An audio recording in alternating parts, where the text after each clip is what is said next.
പ്രിയപ്പെട്ട സുഹൃത്തുക്കളെ, ഞാൻ സ്നേഹ ബഷീർ, ഗുരുവായൂർ. വീണ്ടും ഹർത്താലുകൾ, ചോരയുടെ മണമുള്ള ഹർത്താലുകൾ. നീ പിടഞ്ഞ് മരിച്ചത് ആർക്കു വേണ്ടി?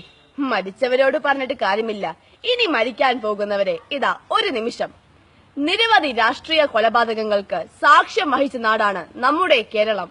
രാഷ്ട്രീയം എന്നത് രാഷ്ട്ര നന്മയ്ക്കുള്ളതാണ്. എന്നാൽ ഇന്ന് അതൊരു പഴഞ്ചൊല്ലായി മാറിയിരിക്കുന്നു. സുഹൃത്തെ, നീ ഏത് പതാകയ്ക്ക് വേണ്ടി പിടഞ്ഞു മരിച്ചാലും നഷ്ടം നിനക്ക് മാത്രം. പാർട്ടി പതാകയിൽ പൊതിഞ്ഞ നിന്റെ ഡെഡ് ബോഡി ഒരു പൊതുദർശനത്തിന് വെക്കും. ആയിരങ്ങൾ നിന്നെ ചുറ്റിക്കറങ്ങി പടിയിറങ്ങും. നിന്റെ നേതാക്കന്മാർ ഒരു നിമിഷം നിന്റെ ബോഡിക്ക് മുന്നിൽ തലകുനിക്കും.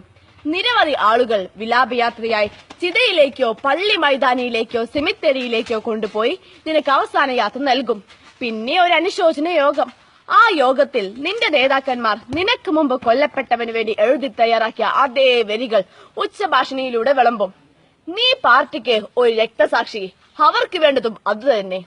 ദിവസങ്ങൾ കഴിയുമ്പോൾ നീയും 6 അടി മണ്ണിൽ അലിഞ്ഞു ചേരും.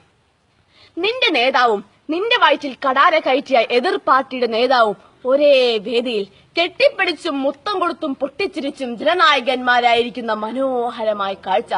ഇവിടെ നീയോ നിന്റെ ഓർമ്മയോ ഇല്ല മോനെ. ചിന്ത ഇവിടെ ഉദിക്കട്ടെ. ആർക്ക് വേണ്ടി, എന്തിനു വേണ്ടി? നിന്റെ അച്ഛൻ, അമ്മ, ഉപ്പ, ഉമ്മ, മക്കൾ, ഇവർക്ക് മാത്രമാണ് നീ നഷ്ടമാകുന്നത്. ഇവർക്ക് നിനക്ക് പകരമായി നിന്റെ പാർട്ടിക്കാർ എന്തു കൊടുക്കും?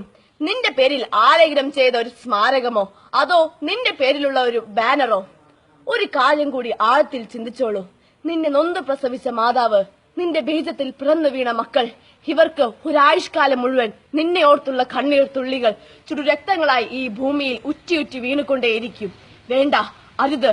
നേതാക്കന്മാർക്ക് വേണ്ടി നീ ജീവൻ ബലിയർപ്പിക്കരുത്. കത്തികൊണ്ടും കടാര കൊണ്ടും കൊടുവാൾ കൊണ്ടുമുള്ള രാഷ്ട്രീയത്തോട് ഗുഡ് ബൈ പറഞ്ഞേക്കൂ. ജയ് ഹിന്ദ്.